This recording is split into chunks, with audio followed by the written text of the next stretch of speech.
Good morning, friends, and welcome to the ULT meeting. As you're aware, this ULT meets every Sunday at 11 a.m. For the presentation of a particular topic by a student of Theosophy, after which the platform is open to questions. On the first and third Sundays of the month, we're studying The Ocean by Mr. Judge. The Theosophical movement of the 19th century is a tremendous opportunity to the students of the philosophy especially, because it gives access to the knowledge of the masters who brought it out at the end of the 19th century, fitted for the mind of the future generations, which is the 20th century and the 21st century. And HPB herself said that she was given a bird's eye view of the theosophical societies and ULTs for the future. And she tells us, if we are true in heart to the philosophy and that we stand up for it, what is it that we're standing up for? The truth, and defend it, that the nucleus of that brotherhood, which was so essential to start during that century, will continue to gather strength, and from these centers, the spiritual influence then will go out, because these centers are under the protection of the masters, and greater strength then will come to each and every individual that participates in promulgating that philosophy. So, as Theosophists then, we're engaged in a true work for all of humanity, without distinction of race, creed, sex, condition, or organization, because those who understand the importance of it will give it all they have to it. And this is what is also required, that in time students grow to it and give it all that they have, not partial loyalty, but total loyalty. Today's reading comes from the voice of the silence. Self-doom to live through future kalpas, unthanked and unperceived by men, wedged as a stone with countless other stones, which form the guardian wall, such is thy future in the seventh gate thou passest. Built by the hands of many masters of compassion, raised by their tortures, by their blood cemented, it shields mankind, since man is man, protecting it from further and far greater misery and sorrow. With all man sees it not, will not perceive it, nor will he heed the word of wisdom, for he knows it not. But thou hast heard it, thou knowest all, O thou of eager, guileless soul, and thou must choose. Then hearken yet again. On Sowan's path of Sorapati, thou art secure. Aye, on that marga where naught but darkness meets, the weary pilgrim, where torn by thorns, the hands drip blood, the feet are cut by sharp, unyielding flints, and Mara wields his strongest arms, there lies a great reward immediately beyond. And now today's talk, the greatest of all wars.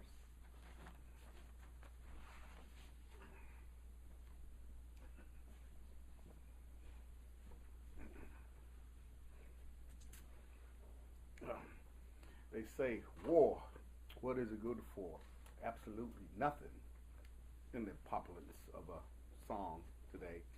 Morning, friends. My job is to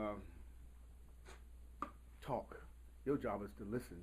So I hope you don't quit your job before I quit my job, by way of humor, because the topic is so serious in this sense.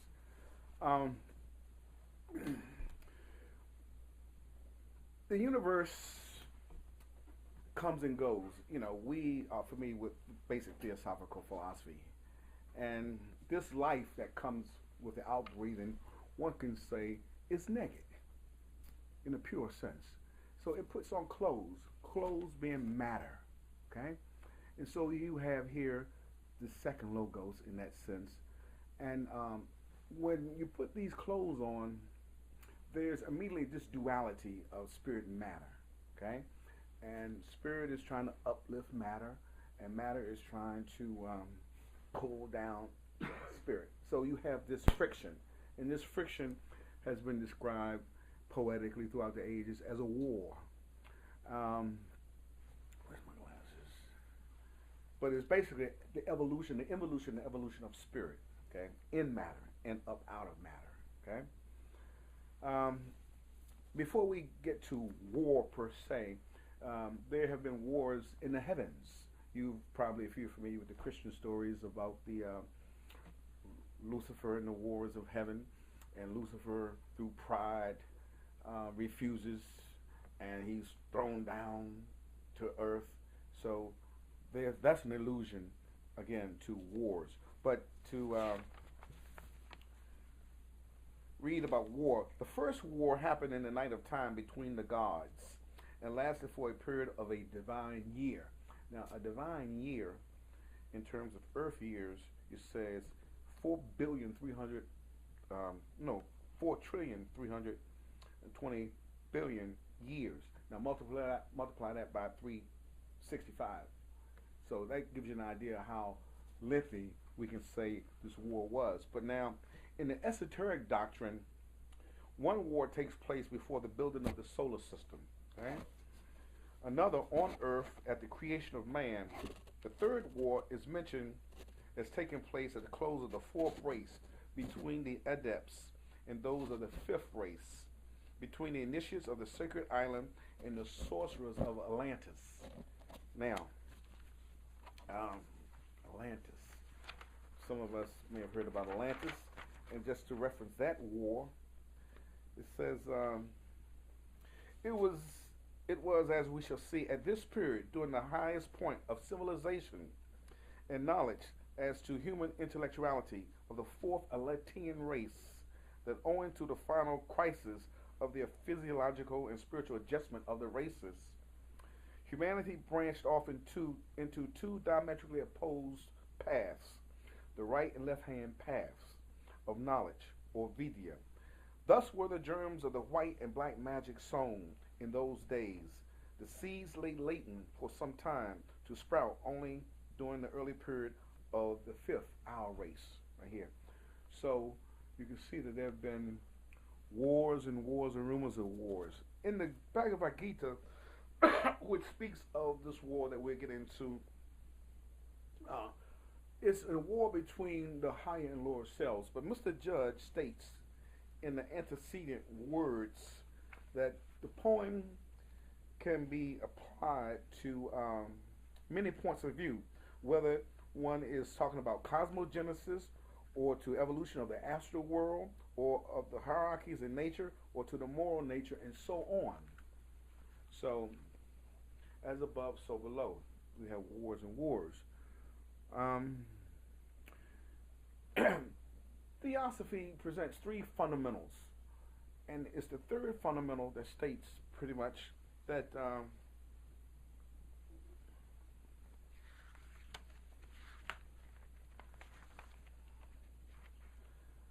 the fundamental identity of all souls with this universal oversoul, okay, and the obligatory pilgrimage of every soul through all the various kingdoms of nature. And there's a point in time where it becomes incumbent upon the individual soul through their own efforts and merits do they ascend. Nature pushes a person or soul but so far. But once you enter the human kingdom, okay, it's due to your efforts and whatever you, and your desire, pretty much, okay. Want to get this straight for, okay, now, this expression, there were many wars, that refers to the several struggles of adjustment, spiritual, cosmical, astronomical, okay, but chiefly to the mystery of the evolution of man as he is now. Okay, so the personification of these particular powers, you speak of the gods, this and the gods that.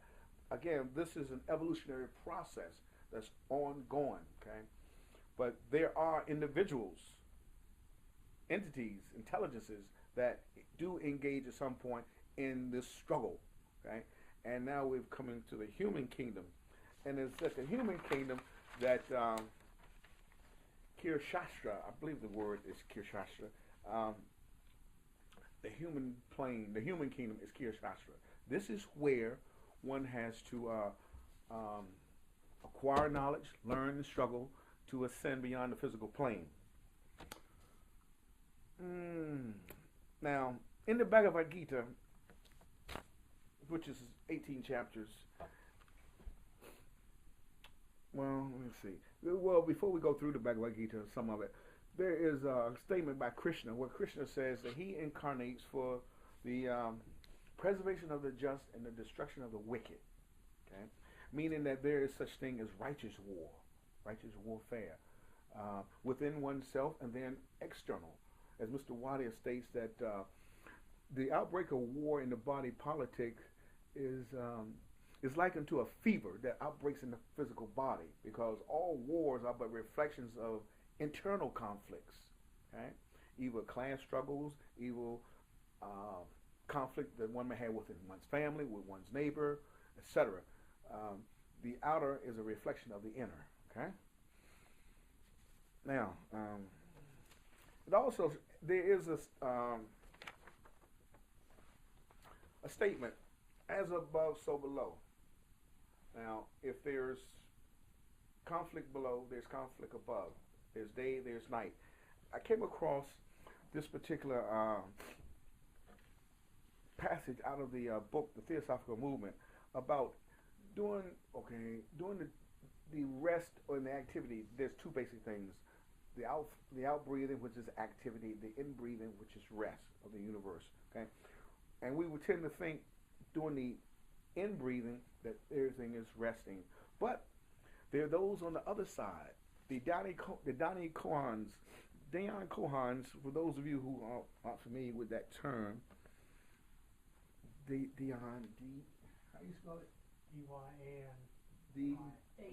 D-H, right? H-Y-A-N. Kohans, right? C-H-O-H. A-N. Okay. These are higher intelligences, high universal intelligences, and it's been told, students, that they're active in the governance of the universe. But then there's the in-breathing, which is called a pralaya, okay, where everything is quiescence. But according to one of the master's letters, you have those on the light side and also on the dark side. And then when the pralaya, when the universe is withdrawn, listen to this.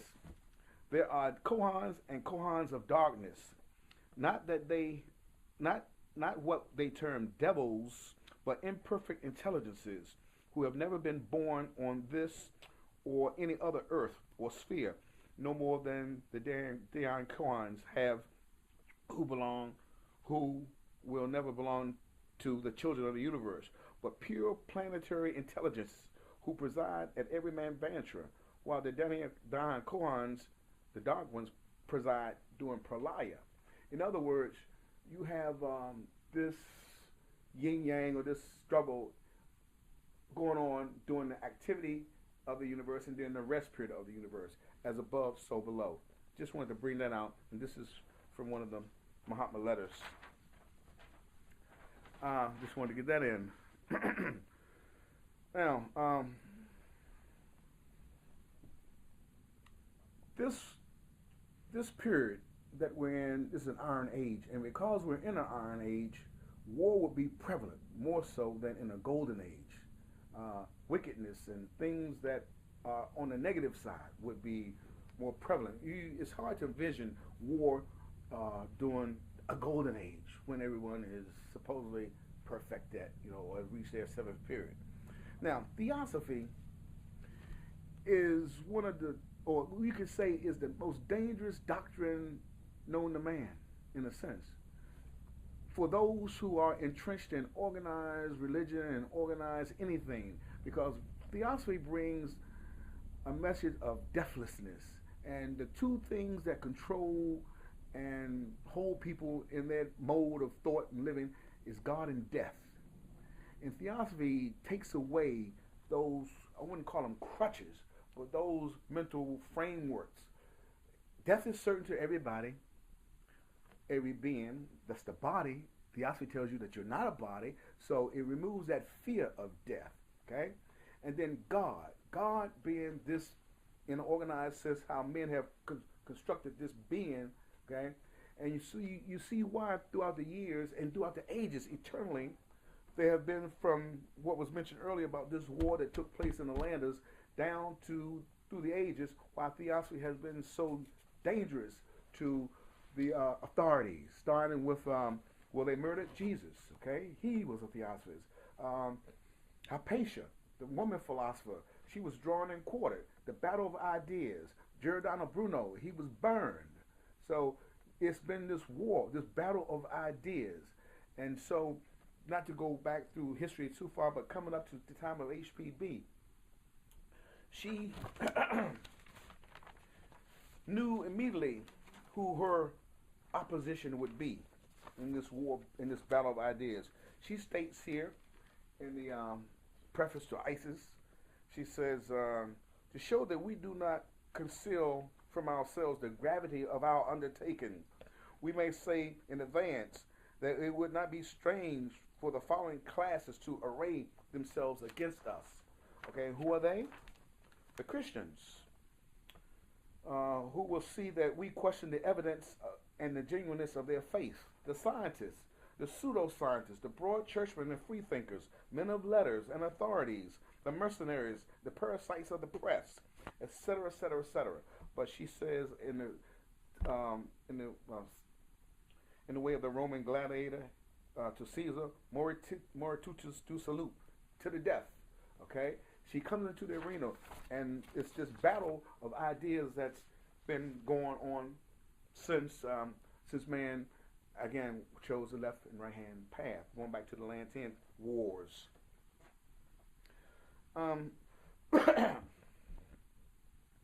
Now, the human kingdom, as I said, is that plane where it says here, the human kingdom is the balance between non-humanity, meaning those below human, and superhumanity, where you have the the idea of self-consciousness comes about. And here is where the individual begins to make choices. Mind is lit, okay? And you have here a situation where the spiritual nature is trying to ascend towards its naturalness, its plane, and you have the material nature forever trying to pull it down. And that's the conflict. For instance, we have here, HPB says this. Well, let me preface this. There is the good man, and then there's the spiritual man, or the good person. This man is the generic, meaning that there's a gulf between the good person, and we all here consider ourselves to be good citizens, good people, but we're not necessarily spiritual. Okay, there's a chasm, abyss between the two. A good person is basically, it practices negative goodness. I won't do this. I won't do this. Something like that. I'll be a good citizen, something like that. But that doesn't indicate that that person is positively spiritual, trying to lead and live a spiritual life. Okay, but the moment this good person, determines to do such, then automatically all the human passions and desires that have been embedded in that character, they fly to the opposite side. And this is where, on the individual level, bringing it down to the human person now, this war begins. And just to give a few examples,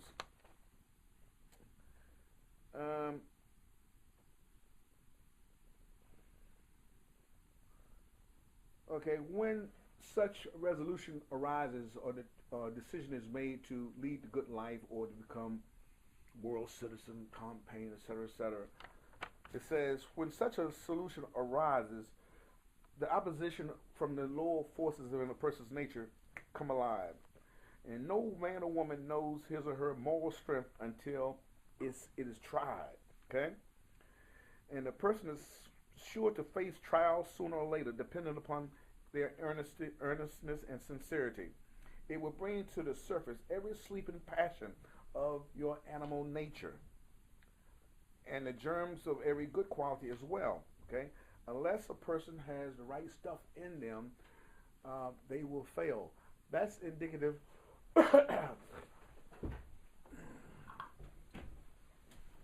Welcome.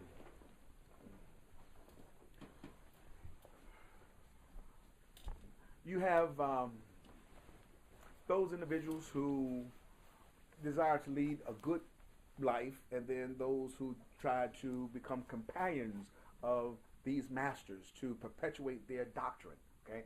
And they want to become disciples or students of these masters, okay? And this primarily is addressed to them as well as those who eventually, we're all on that path. Everyone is on their path, okay? So you get to a point where you want to do better, you want to perfect, you want to eliminate the defects and cultivate the perfects or lead to perfection. And in that struggle, all of your animal desires, passions, your lower nature, you put through trials and tests. It's a war. And this war, what I'm trying to do now, at this point, since we've come to the individual, is to juxtapose a physical war, an actual war, with the war with the individual. Okay, we know that World War I, there is aggression. Some people want to transgress against another nation. Okay, when a person decides to take on this individual war, there's that simple desire, and just by your desire, this battle comes to you. In the Bhavagad-Gita, the second chapter, it opens up with the arrows flying already. Just by your thinking, you bring automatically this war to you, and you are nature's fortunate or nature's fortunate few, it is said, because you've reached to a point in your evolution where you begin to question. Your growth has brought this about. You are now ready for this war, even though consciously you may not say, you may not want this, but it's before you now, and you have to go forward. It's like blood through the heart. It reaches a point and it doesn't return. You got to go forward, okay? And as a matter of time, it will come back to you. So now, the start of the war, you have the nations. They have recruits. You have you draft people. You train your army, and there was a statement in one of the books here about we need recruits. You know, the masters, they need recruits to further this movement, the eternal theosophical movement, because the old ones come and the old ones die out. And so this is a school of life. And to be blessed to have the eternal teachings before one is indeed an honor that in time one has to see and study themselves. So they need for future, just like HPB said, when she came out over 100 years ago with this book, The Secret Doctrine, it was for our time now.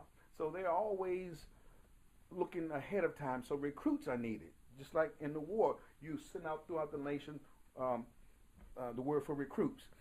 And in these wars, there's a regime change. As we know now, they say regime change or revolutions, the radicals take over the governments. We see that throughout. Okay, so now who's your habits and your desires and things like that? So you need to change. You need to change your habits and your desires. So there's this regime change coming on. So you recruit spies. In that sense, the intelligence guys throughout the world, you got CIA. Well, there's a higher CIA. I call it the Cosmic Intelligence Agency, representing the higher nature instead of the lower Central Intelligence Agency. Okay, and just like how now this war is starting, and you have spies, you have enemies. How HPB had enemy, we have spies within the movement, spies that want to damage, destroy, and hinder the movement. We have examples of the Brahmins who tried to hinder HPB's motions, and even within the Theosophical society at that time, and even within ULT today, you still have spies, enemies, Jesuits, not just the Christian Jesuits, but the Brahmins of India as well. All priests, again, could be called enemies to this movement. Anyone who, there's a statement, wherever freedom, if you look throughout the world and wherever there's a struggle for freedom, there the Theosophical movement can be discerned, because freedom is either physical freedom, mental freedom, or spiritual freedom. There's this notion of freedom. It is your birthright right to claim your divinity. And you have to, as Jesus said, kingdom of heaven is taken by violence. So you have to rouse the will to go forth along this path, and you're going to meet all kinds of enemies. And just like how the president will consult with his or her generals, the Joint Chiefs of Staff, we must, excuse me, on a theosophical level, consult with our Joint Chiefs of Staff. And who are our Joint Chiefs of Staff? Our devotional books. These are our Joint Chiefs of Staff to tell us the nature of this war that we're involved in, and do something kind of different, because I want to be engaging. Now, I have 7 here. I know you like the Gita. So, Mama, you take the voice. Okay. No, I have. No, I may not be able to read the small print. Okay. Without my glasses. Okay, let me see. Everyone, do you have one? No. Okay, let me give Blue one, because you share. No. Okay, so what I'm trying to do here, the pages that I have marked, you see the little yellow tabs right here? Now we're going to how President Obama goes into the Pentagon and sits and talks and strategizes with his Joint Chiefs. So we, the student, have to go and strategize with our sages, our counselors. And what do they tell us? Now, you have here, I have marked here, can you follow that too, Jack? Yeah. Could you start, and then we're just going to go. What does the Upanishad say? What does the Voice of the Silence say? What does Patanjali say? What is this? What does this you have? No. The Song of Life, and you got the light on the path. You got the Dhammapada. Does everyone follow those little yellow tabs, pretty much? Nope. Yeah. Okay, hold on. John, you having problems? Okay, I'm saying right here. Okay, look, you go to page 37 first, and then you just read those 3. Then you go to page 59 and read those 2. You go to 81 and read those right there. Okay, so now this is the advice that our generals on this spiritual war gives us, starting with Tunjai. This is from the Bhavagad-Gita, page 11. Sanjaya, the observer. I shall not fight, O Govinda.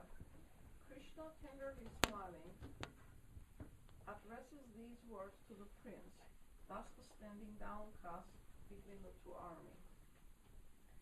Krishna, thou grievest for those that may not be lamented, whilst thy sentiments are those of the expounders of the letter of the law. Those who are wise in spiritual things grieve neither for the dead nor for the living. I myself never was not, nor thou, nor all the princes of the earth, nor shall we hereafter cease to be. One who is confirmed in this belief is not disturbed by anything that may come to pass. These finite bodies, which envelope the souls inhabiting them, are said to belong to Him, the eternal, the indestructible, unprovable Spirit, who is in the body. Wherefore of Arjuna resolve to fight. Kathy? The first selection is from the Brihadaranyaka Upanishad on liberation. Thus far of him who is under desire. Now as to him who is free from desire, who is beyond desire, who has gained desire, for whom the soul is his desire. From him the life powers do not depart. Growing one with the eternal, he enters into the eternal.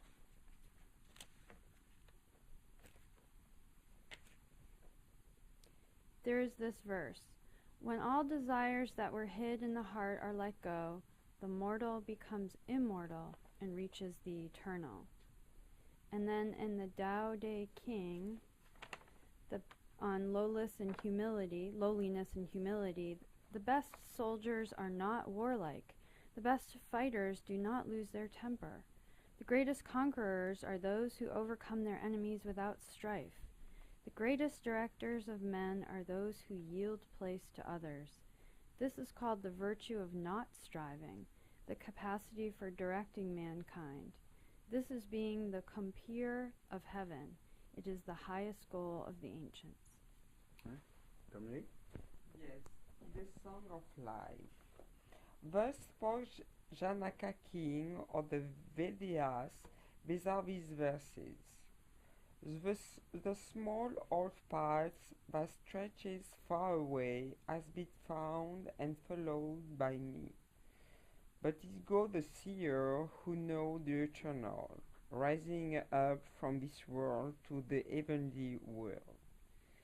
It is adorned with white and blue, orange and gold and red. This is the path of the eternal, the path of the saint, the sage, the seer in their radiance. Blind darkness they enter who worship unwisdom.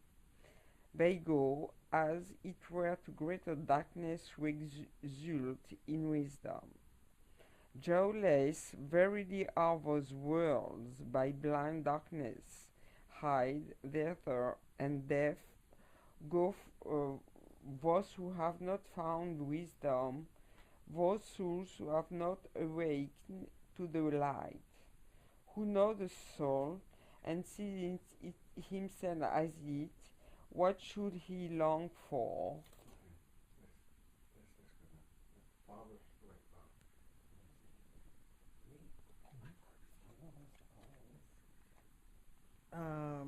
Okay. Could you name the book that you're reading from? The Voice of the Silence. These instructions are for those ignorant of the dangers of the lower Iti.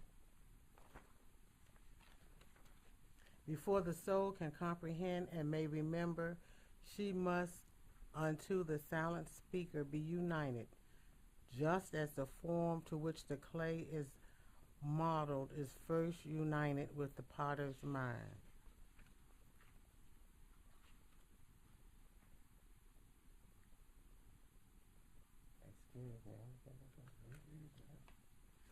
Okay. Strive with thy thoughts unclean before they overpower thee. Use them as they will thee, for if thou sparest them and they take root and grow, know well, these thoughts will overpower and kill thee. Beware, disciple, suffer not, e'en though it be their shadow to approach, for it will grow, increase in size and power, and then this thing of darkness will absorb thy being before thou hast realized the black foul monster's presence.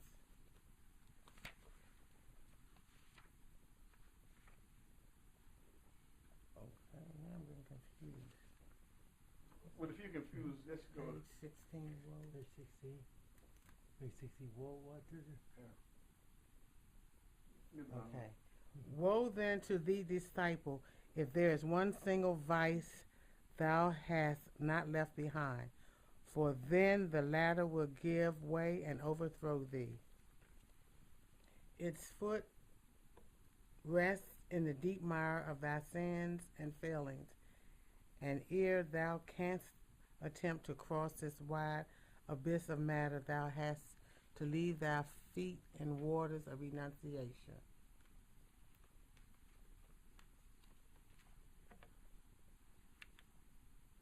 Page 52 to 53.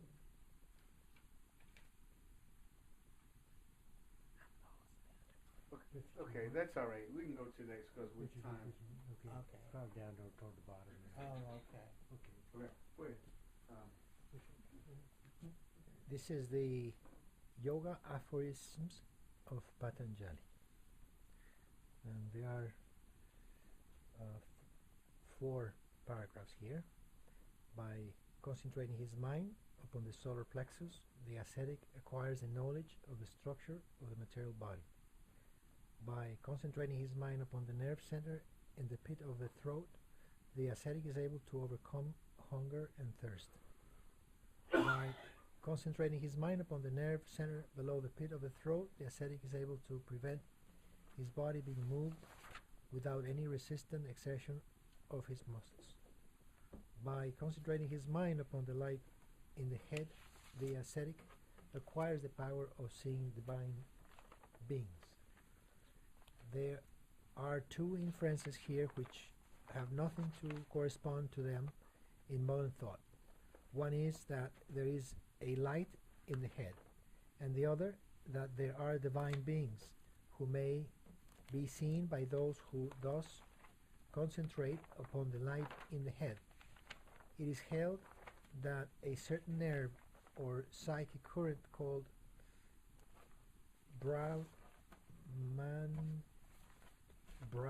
Nadi passes out through the brain near the top of the head. In this there collects more of the luminous principle in nature than elsewhere in the body, and it is called Yotis, the light in the head. And as every result is to be brought about by the use of appropriate means, the seeing of divine beings can be accomplished by concentration upon that part of the body more nearly connected with them. This point, the end of Brahmanadi, is also the place where the concentration is made between man and the solar forces. You don't have to read the footnote if there's any. Just read the basis.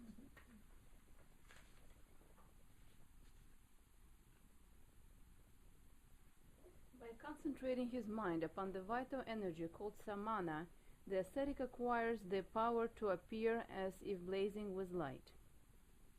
By concentrating his mind upon the relations between the air and rasa, the ascetic acquires the power of hearing all sounds, whether upon the earth or in the ether, and whether far or near. By concentrating his mind upon the human body in its relation to air and space, the ascetic is able to change at will the polarity of his body, and consequently acquires the power of freeing it from the control of the law of gravitation. John? This is from the Dhammapada. That each man first establish himself in the way he should go, and then let him teach others. Thus the wise man will not suffer. Let each man shape himself ere he teaches others. Subduing himself well, he might indeed subdue others. Very difficult is the subduing of the self. The self is the lord of self. What higher lord could there be? When a man subdues well his self, he will find a lord very difficult to find.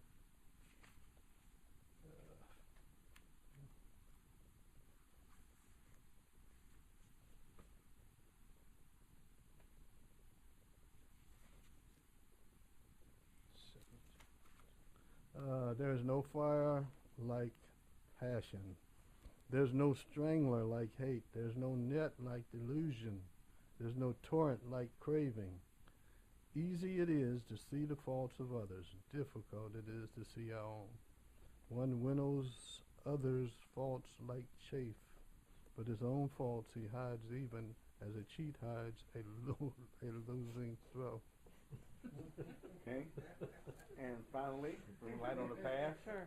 This is from Light on the Path. It says, these rules are written for all disciplines. Attend you to them. Before the eyes can see, they must be incapable of tears. Before the ear can hear, it must have lost its sensitiveness. Before the voice can speak in the presence of the masters, it must have lost the power to wound. Before the soul can stand in the presence of the masters, its feet must be washed in the blood of the heart. Kill out ambition, kill out desire of life, kill out desire of comfort. Work as those work who are ambitious. Respect life as those do who desire it. Be happy as those are who live for happiness. Seek in the heart the source of the evil and expunge it. It lives fruitfully in the heart of the life, in the heart of the devoted discipline, as well as in the heart of the man of desire. Only the strong can kill it out. The weak must wait for its growth, its fruition, its death. Okay, so now that's the sage advice. If you see what I was trying to do here, if you go inside oneself or inside one's temple and read the devotional books, that will be enough energy, input to give one fortitude to fight this battle.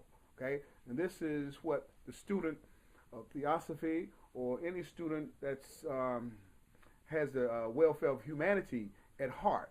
One must equip oneself, whereas juxtapose this, one in the outer world, he's or she's going to acquire guns, bombs, gases, and all kinds of poisons or weapons to fight externally.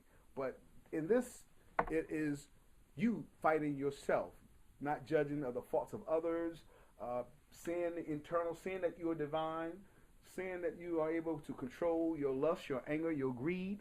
And speaking about anger, Mr. Wanya says here about anger, says here, he's quoting Mr. Judge.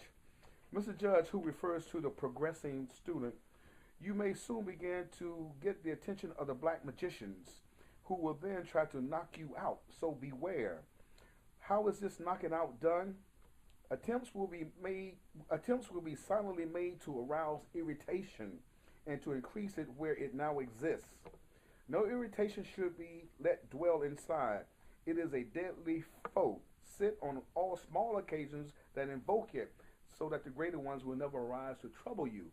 So you can see how your Lord nature is your greatest enemy. You know, they say sometimes you are your greatest enemy, and you have to recognize that you have to start with yourself in this war. So one can see this is indeed the greatest war.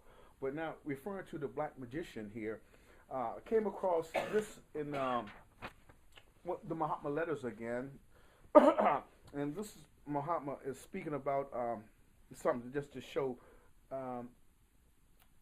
We who have studied theosophy to some extent, we've come across the notion that the black magician, you know, like Darth Vader in Star Wars and Lord Voldemort in the Harry Potter series, nature eventually catches up with that person, and that person is eventually destroyed. But in terms of masses of the people, like a Holocaust, where millions are killed, something like that, listen to this. Nature, found entirely divorced from spirit, is thrown over into still lower worlds, into the sixth gate, way of rebirth of the vegetable and mineral worlds and of the primitive animal forms. Hence then, matter ground over in the workshop of nature proceeds soulless back to its mother fount, while the egos, purified of their dross, are enabled to resume their progress once more upward and onward. It is here, then, that the laggard egos who perish by the millions. It is the solemn moment of the survival of the fittest, the annihilation of those unfit. So that would be equated to a Holocaust in the outer world. So like in the spiritual world, in terms of overall evolution, it's stated that your moment of choice is constantly made. It's not just, I'm going to do this, but from the moment you say that you're going to do this and say you're going to do that, you're constantly making that moment of choice. Just like the lighting up of mind is constant. It doesn't just happen one time. The mother lights up the child every time he tries to learn something. So et cetera, et cetera. So in bringing a conclusion to open it up for questions, we can see that in an outer war, there's the Geneva Conventions. They get together and they develop rules for prisoners of war. But in this war, there is no prisoner of war. You've heard the expression, take no prisoners. There is no white flag that one can wave. It is to slay your enemy completely. Make slave forever, the literature throughout the books here. And we do how you have heroes in the outer world where they award people with bravery and medals and something like this. It's just like in the Central Intelligence Agency, you don't see those rewards that they give their guys who stop terrorists, etc. like that. But as the first speaker read about the Guardian Wall, we don't know the that wall for those the wall which is cemented by the blood and sacrifice of those who have made it such that we're able here to stand now.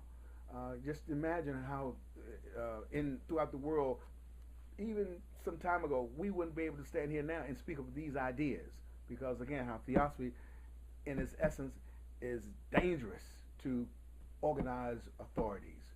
And bringing that to conclusion, and even on the astral level, it states this. It says, further, there are powers on the earth and in the flesh, as well as in the astral light, who desire to prevent and hinder the pledge of, this is for those who've gone further up, from taking effect.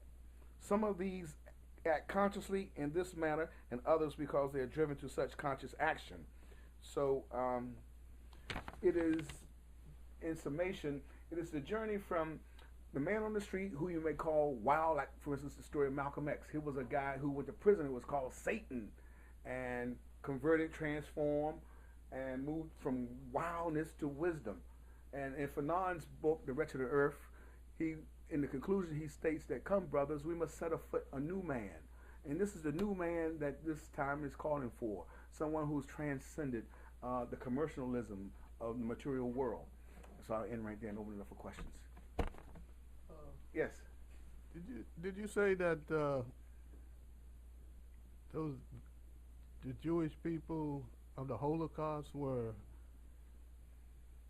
unfit laggards? No. I'm saying because John, you just totally misunderstood that. I was making. I mean, you had, Pol Pot in Cambodia with those millions, that were killed. The Holocaust of the Africans coming from Africa here. In other words, I was trying to compare the outer world with the inner world. Okay, a Holocaust is where millions of people, are killed, something like that. Okay, this was from one of Muhammad's letters. Those individuals, keep in mind that there are cycles in nature, right? Okay, when it's time for the life way to go further and further on, those who have not made themselves fit enough to go forward, they're called laggards. Okay, then they're thrown back into the slack pit of nature. It's just like the black magician. We have probably just referenced one instance, the individual, the black magician, right, who is eventually caught up with in nature, right, and he or she or it might be thrown back. Okay, but here's an example where now you have a group of egos who are the life way they're behind, so they're thrown back, soulless. They gotta go back up. Okay, so that's what I was trying to say. Okay.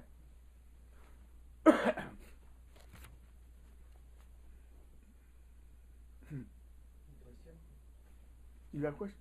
Yes, go on. You mentioned Theosophy is a threat or something that concerns organized governments or authorities. Elaborate, please. Elaborate? Well, why was Jesus crucified?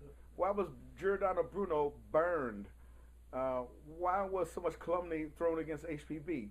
Entrenched people who have vested interests in anything, someone comes along with something new, deeper and better to be examined.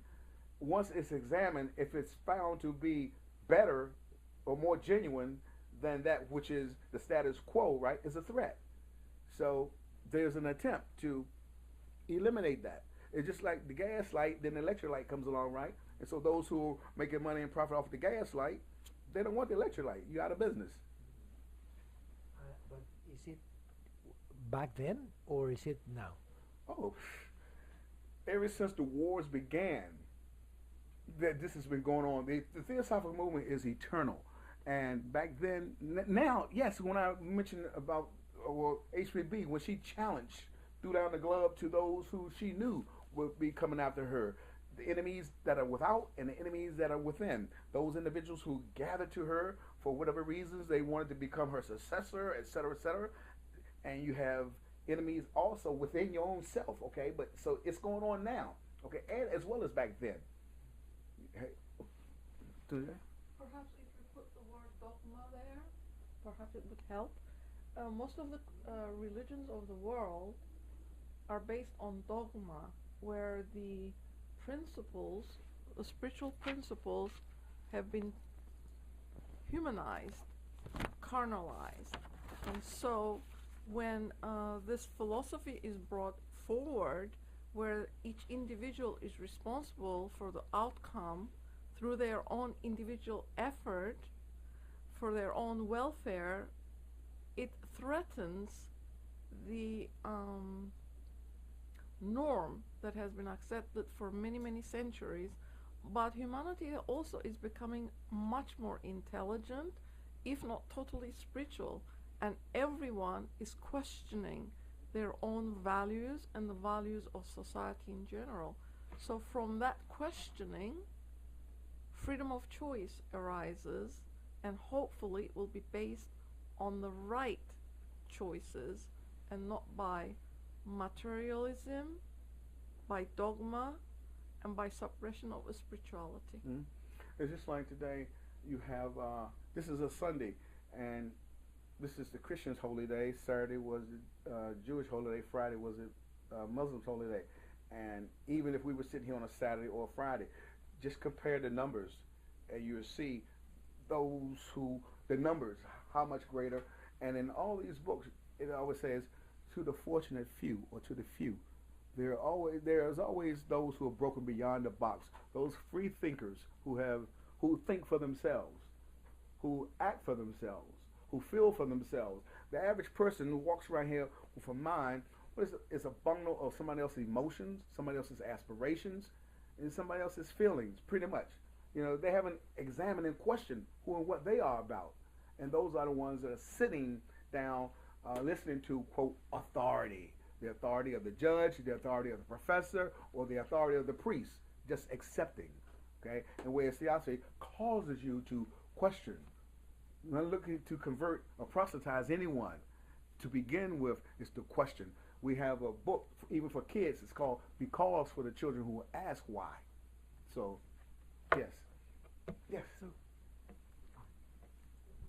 For me, it was very interesting, your comparison of the external warfare and the one that we are fighting. Mm-hmm. So in a way, it was the comparison, but at the same time, two opposites. With the external warfare, there is always you and the enemy. But with the internal warfare, you and the enemy are in a way the same thing. Mm-hmm. So from what I heard, that if you are fighting that internal warfare, the only enemy, the only victory is yourself. So those external enemies losing all meaning. Once you've conquered yourself, they all basically evaporate in smoke. So for us to be concerned of the enemies of the teaching, of the ideas, of the freedom, once you conquered yourself, all of that really becomes completely irrelevant. Exactly. It's similar to what John read in the Bhavagad-Gita, what Buddha says. When man discovers that his Lord, it's hard to recognize an external Lord. You know, we have so much already within, yet to be found and discovered and lived. Yeah, true. Well, we have time for one more. If not, then we'll just end right there, and we have some refreshments to enjoy. Thank you for coming. Thank you. Okay. What is next week's talk? Is what? No. What is next week's talk? Alaya, the Great Soul, on next Sunday at 11 o'clock. Please join us then. We're 4865 April Hill Avenue, Bethesda, Maryland, Suite 230. Thank you.